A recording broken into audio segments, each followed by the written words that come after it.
Bapak, Ibu, Saudara yang dikasihi Tuhan kita Yesus Kristus, selamat pagi berkah dalam. Syukur kepada Allah Bapa atas rahmat dan kasih-Nya yang boleh kita rasakan dalam kehidupan kita setiap waktu. Hari ini, tanggal 17 Agustus tahun 2025, menjadi hari yang istimewa bagi kita bangsa Indonesia. Kita memperingati hari kemerdekaan negara kita Indonesia yang tercinta ini oleh karena rahmat Tuhan yang dicurahkan bagi seluruh rakyat Indonesia. Semoga persaudaraan dan saling toleransi antar umat beragama semakin tumbuh di tengah masyarakat kita. Dan hari ini kita akan bersama-sama mendengarkan mutiara sabda Allah yang hari ini akan kita ambil dari surat pertama Rasul Petrus pasal 2 ayat 13 sampai dengan 17. Mari kita siapkan hati dan pikiran kita untuk bersama-sama mendengarkan dan merenungkan sabdanya. Dalam nama Bapa dan Putra dan Roh Kudus. Amin.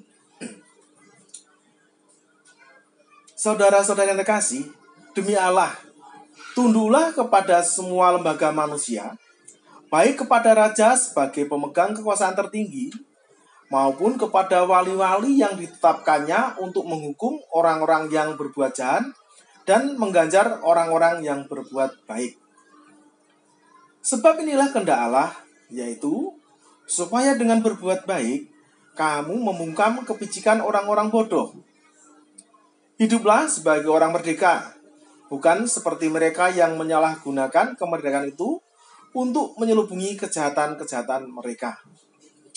Tetapi, hiduplah sebagai hamba Allah.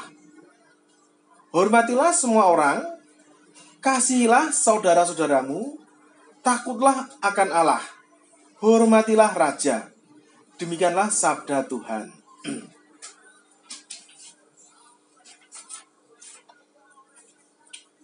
Bapak, Ibu, Saudara-saudari yang terkasih, judul dari perikop bacaan yang baru saja kita dengar bersama dalam usaha hari ini adalah berlakulah sebagai orang merdeka.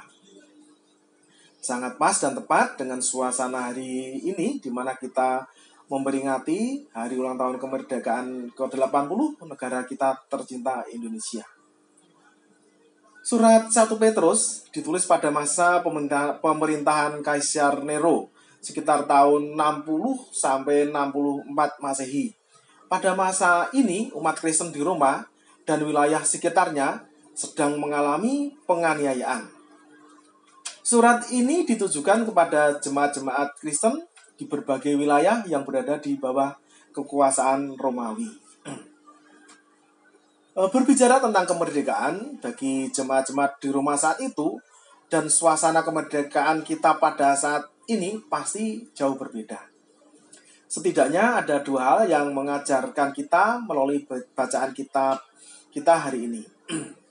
Yang pertama, jemaat di Roma walaupun pada masa itu bukan hidup sebagai warga negara yang merdeka, tetapi Santo Petrus di dalam suratnya menyampaikan untuk hidup sebagai orang merdeka dengan tunduk dan patuh pada pemerintahan saat itu. Sikap tunduk dan patuh demi Allah. Kenapa demi Allah? Karena inilah yang dikehendaki Allah, yaitu dengan berbuat baik, kamu membungkam kepicikan orang-orang bodoh. Perbuatan baik yang dilakukan berlaku bagi semua orang. Saya tidak akan mengatakan itu mudah dan pasti juga sulit bagi jemaat di Roma saat itu.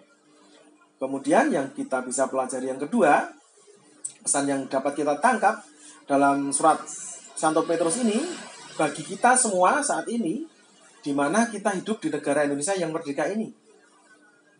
Hendaklah kita yang telah merdeka ini tidak menyalahgunakan kemerdekaan itu untuk menyelubungi kejahatan-kejahatan kita.